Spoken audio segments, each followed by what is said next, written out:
Pemirsa, terima kasih masih menyaksikan Breaking News Berita 1. Kita akan lanjutkan perbincangan Kapten Hanafi. Kalau bicara tentang Airbus A320, Anda sudah menerbangkan pesawat ini dengan 2.200 jam terbang. Apa yang bisa Anda katakan tentang pesawat ini? Kalau mau jujur, pesawat ini canggih luar biasa. Oke. Selama pesawat yang saya terbangi sebelumnya, dari sekian banyak tipe pesawat, terakhir saya menerbangi Airbus 320 ini saya temui ini yang the best one for me. Di mana pesawat itu, kalau kita mau jujur, pesawat-pesawat yang saya terbangi sebelumnya, katakanlah ada istilahnya stall gitu ya. Yeah. Pesawat ini, kalau kita mau jujur, dengan alat yang lengkap semuanya yang beroperasi dengan normal, pesawat ini nggak bisa stall. Nggak bisa stall? Nggak bisa stall. Oh, oke. Bagaimana cara menerbangkan pesawat ini agak berbeda dengan pesawat lainnya adalah dengan menggunakan ada sistem yang sangat canggih yang dikatakan dengan sistem digital. Seperti apa sebenarnya? Hampir semua pesawat sekarang, advanced aircraft sekarang ini semuanya digital. Dan semua tipe pesawat apapun juga yang sekarang diterbangi ini, itu semuanya canggih dan sangat-sangat mengenakan buat pilot. Oke. Jadi apa sebenarnya yang dilakukan pilot ketika menerbangkan pesawat kalau kemudian dikatakan sangat nyaman buat pilot? Misalnya seperti?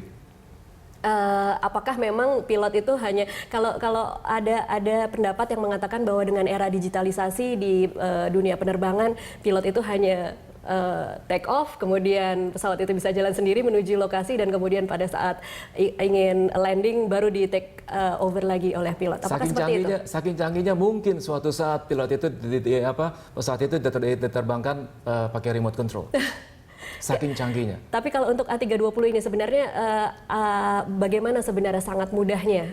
Saya ingin dapat gambaran seperti apa sebenarnya pilot, apa yang harus pilot lakukan ketika mereka akan take off dan kemudian apa yang mereka kerjakan ketika pesawat itu sedang berjalan di udara. Sama seperti pesawat-pesawat lainnya, bukan cuma Airbus, entah itu di Boeing, entah pesawat yang lainnya.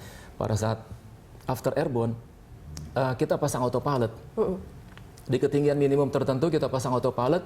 Pesawat itu climbing dengan sendirinya karena autopilot ya, cruising dengan sendirinya, descent dengan sendirinya, bahkan dengan landing pun bisa dengan sendirinya. Landing bisa dengan sendirinya? Dengan saking canggihnya pesawat sekarang ini. Oke. Jadi pesawat sekarang ini dibuat itu untuk meringankan beban kerjaannya pilot. Oke. Tapi tidak menutup kemungkinan bahwa pilot dibutuhkan dalam hal sesuatu yang sifatnya dibutuhkan, misalnya dalam keadaan emergency, baik itu abnormality, itu dibutuhkan keprofesiensian kita itu dibutuhkan.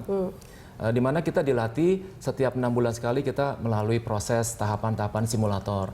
Yang mana di simulator tersebut kita dilatih, kita diajarkan exercise, kerusakan ini, kerusakan itu kita dilatih semuanya. Oke, kalau dengan kondisi yang sangat modern, kemudian semua serba era digital, apakah ketika terjadi sesuatu di saat pesawat itu terbang, termasuk itu cuaca yang tidak bersahabat, apakah itu akan kemudian memberikan informasi kepada pilot agar kemudian menghandle kembali pesawat itu?